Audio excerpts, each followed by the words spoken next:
Hi, everybody. I'm Coach Rebecca, and today I'm going to talk about disappointment. And I usually have like all these nice notes for what I'm going to talk about, but I have a feeling I'm not going to need those today because this one is coming from the heart. Ugh, I like feel it bubbling up in me just as I start to think about it. So, we have been in this COVID-19 pandemic for 4 months? It feels like 700 years. And and I don't know about you, but I have had these waves of like crushing despair and then like holding it together, and then crushing despair and then holding it together. And I don't know if this is a parent thing that you just sort of have to like pick yourself up and get back to work and like everything's okay, kids. And then you have your big cry about it once, like, I don't know, every couple of months. But man, I've been riding this thing. So any parents out there who are sort of just in the struggle, feel free to let me know in the comments. It's been rough. So I had a big, huge cry last night. Big cry, like big, can't stop myself from cry because yesterday was our first day of distance learning. I know it's July, but we started distance learning for my daughter's kindergarten. She's a brand new kindergartner. We have a year-round school, so she starts mid-July. So we started last week sort of unofficially, like did Zoom on top of a volcano. It was very like romantic and amazing. We're like, wow, this is so cool, distance learning. And then we got home and it was Monday. It was 8:30 a.m. and we're getting to it. And I just have had like this doom welling up in me about like, I'm not a teacher. Yeah, I'm sort of a teacher, but I'm not a kindergarten teacher. When I coached gymnastics, kindergarten was the class that I hate to admit I enjoyed the least because I was like, give me the 12 and 13-year-olds who I can actually have a conversation with, and we're going to get to work doing some big skills. It's going to be awesome. Kindergartners, I'm like, ugh, no thanks. And then the irony is I'm here teaching kindergarten. Oh, and I have a 2-year-old. So I'm running a kindergarten and a preschool, basically the two jobs I never ever wanted to do. God bless any of you who do it. And so I'm trying to manage my 5-year-old, and then my 2-year-old is like climbs in the sink and turns on the water and dumps all the cat food in. And she's like giving herself a bath in the bathroom sink while I'm helping big sister. And then I get her out of the sink and dry her off. And then sister's freaking out about, I don't know what to do. And then the little baby pees on the floor. And I was just like, okay, cool. We're going to go to recess. We're going to go outside. And so we go outside, we start riding scooters, and the baby smacks her face on the ground so hard that she has like this crazy giant bruise, and her little tooth is bleeding and wobbling. And I'm like, great, first day. This is awesome. When you know what I would rather be doing? I want to be working. I love what I do. And now here I am with like all these hours a day of being with my kids who I love, but I am disappointed. Because this was supposed to be the week that both kids were finally in care, like a decent chunk of the day. One was going to be in preschool, one was going to be in kindergarten. They were going to be having fun with their friends, and I was going to be working in my peaceful office. And I am disappointed because that is not what's happening. So I wanted to talk, long story short, about disappointment. And so what happened last night was I just had a big old gnarly cry. I've had maybe 3 big, like, oh my gosh, I can't do this cries. And I want to talk to you guys about some coping skills, things that have been working for me, things that are working for me currently, things that I would recommend with your athletes, because I know athletes had their state competitions taken away. Seniors had their final season taken away. I mean, there's so much disappointment in this moment that we're in that I want to talk about some skills that can help. So for you parents, I'm going to talk to you first, but really anybody who's dealing with disappointment. First thing, be okay with feeling sad. You know, I had a friend last night tell me it is okay to feel disappointed right now. You are not feeling disappointed because you're not mentally strong. Like, you're feeling disappointed because this is a disappointing moment for a lot of people. So having that compassion to be like, I'm not feeling this way because I messed up or because I'm a bad mom or because I'm not practicing what I preach well enough. I'm feeling disappointed because this is sad and I just need to cry. And remember, I am not a disappointment. I am doing a good job. It's not that, because I'm disappointed doesn't mean that I am a disappointment. That's a really important distinction. I'm not like a bad mom because I don't want to do distance learning kindergarten. I'm not a bad mom because I don't want to be a preschool teacher. I'm not a disappointment because I'm disappointed that things are not going my way. So I can just acknowledge, yeah, I'm sad.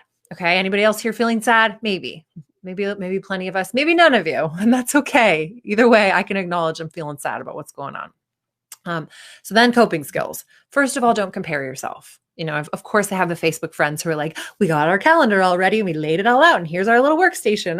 I posted one of those too, like, here's our workstation. Let's go distance learning.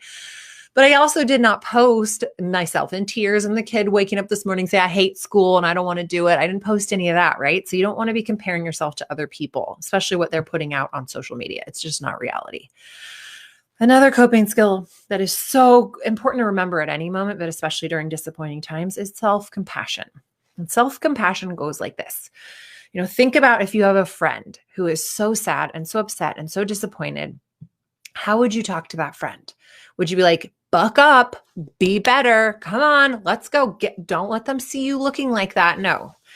You'd be like, oh, honey, I'm so sorry. This is so hard for you. And you'd hug them.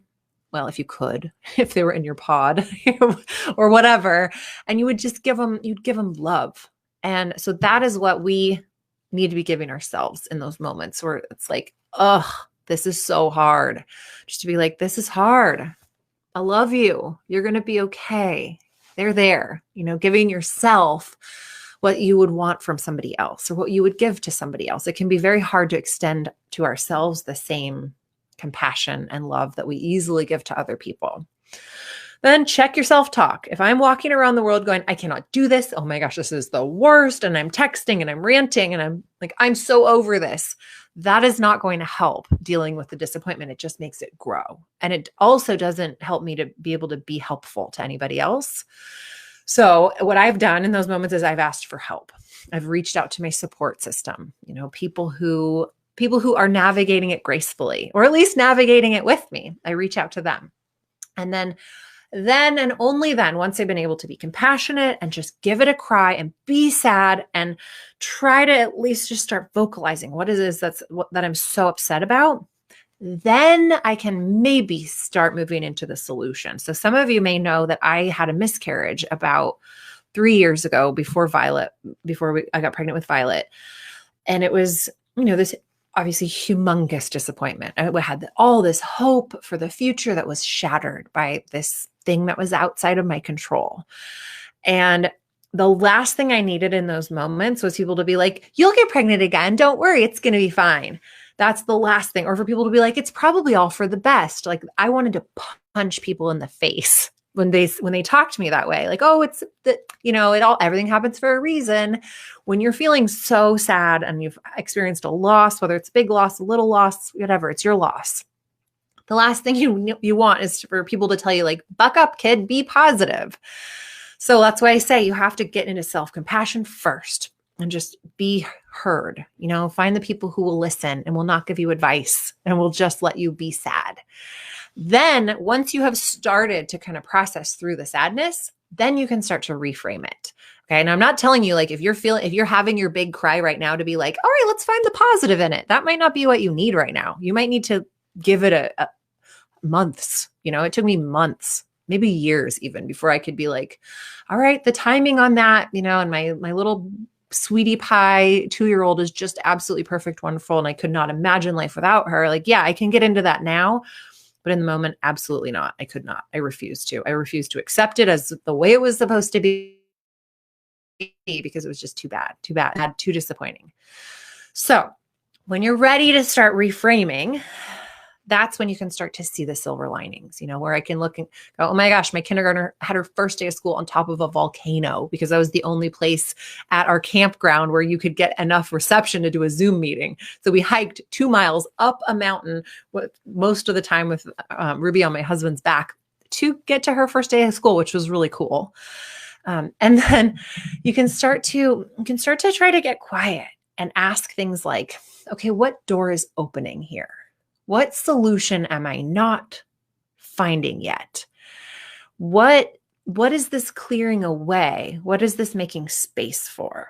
And so I like to do things like pull an animal card or an angel card or a tarot card, just because I feel like, for me, and this is okay if you're not into this, but I like to pull a card and then sort of check in with my intuition on what it means. And there was a really rough patch in my life where just everything was going wrong. I was divorced and foreclosure. It was like the worst 6 months of my entire life. And I'd pull these cards, just like something, give me some reassurance that I'm going to be okay. And I always get this one with a picture of a tower on it. There's this picture of a tower that was on fire with people falling out the windows, like to their fiery, smoky death. I know, really, like a really positive card. But what that meant, or at least what I think it meant, was that things have to burn down before they can be rebuilt just right. You know, it's almost like if you're living a good life, but there's an amazing life out there, you have to burn down the good life before you can get to the amazing one. You know, sometimes things are good enough and you just sort of let them stay put until like the world just shakes it all up and you're like, whoa, who am I really? And what do I really want to be? And what am I doing here? Sometimes we need moments like that to be like, what really matters? So if you're in one of those moments where you feel like your tower's burning down, imagine like when the rubble's gone, what's left, you know, and what's the foundation that you're going to build on? And sometimes it takes just getting quiet and being like, what is the door that's opening here? What is the good? And something I've been trying to do recently is to really actively seek out the goodness. Obviously, I wasn't doing this yesterday or even this morning, but it's you don't have to be perfect, right? Seeking out the goodness. So that, and for me, is like, okay, if I'm feeling paralyzing anxiety in my chest and throat, instead of focusing in on that, I go, well, what feels good? My fingers feel good. My toes feel good. My stomach feels fine. My legs feel good. You know, there's always something good in this moment that you can find. And sometimes I've noticed the anxiety or the headache or, you know, whatever is not working physically is something that's like trying to prevent me from being happy. And if I take my focus off of it, let it be there, but like focus on what feels good, it can often help me to get into the moment and realize like, whoa, I'm so lucky that I have this family that I get to be with, that I have the flexibility in my hours that I can do this for my daughter. You know, just taking a moment to find the goodness, even if it's just the tingle in your fingers, it can reset the mind in a way that allows the goodness to flow in instead of just like I'm so over it. Oh, anxiety. It's like looking behind that and going, what's good here? And then gratitude. I mean, self-pity and gratitude are basically opposites. So if I'm in this moment of like, oh, this is not fair. Oh my gosh, kindergarten was not supposed to be like this, and I'm going to throw a fit.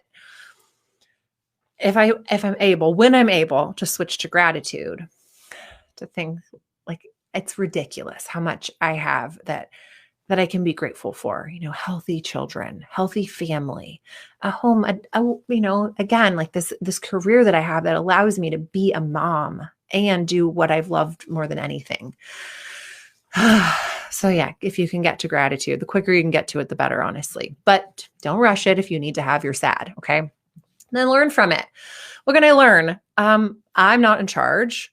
I probably need to lower my expectations. And also something I've learned is just to start laughing at it. Like, okay, well, we're doing this. Like, oh, and there she's peeing on the floor. Like, if I cannot take it so seriously, I don't need to be perfect. Like I am doing an excellent job of not trying to make my kid do it perfectly. I'm like, that's the way you're going to, okay, let's turn it in. Great. Good job, kiddo. Let's go have a snack. Like I am so not worried about the perfection, which is something that this is huge for me. And I'm like, hey, you seem like you need a break. Let's do it. Don't worry. No, we don't need to keep grinding at this. It's fine. We're going to do our best. We're just going to get a little better.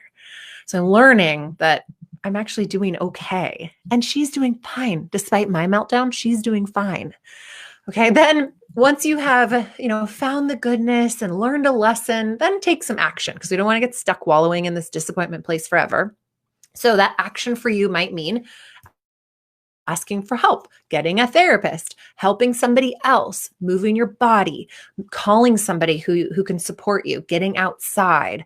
And then action. Sometimes pausing is action. Sometimes when you're like, I don't know what to do. Like, of course, my problem solving mind is like, I need to get her into this type of thing. I need to arrange this and I need to fix this. And I'm just going to pause and listen and be like, you know what? Let's go with it and see what happens. We're just going to see what happens. We're going to see what doors open. I'm going to be on the lookout for doors opening.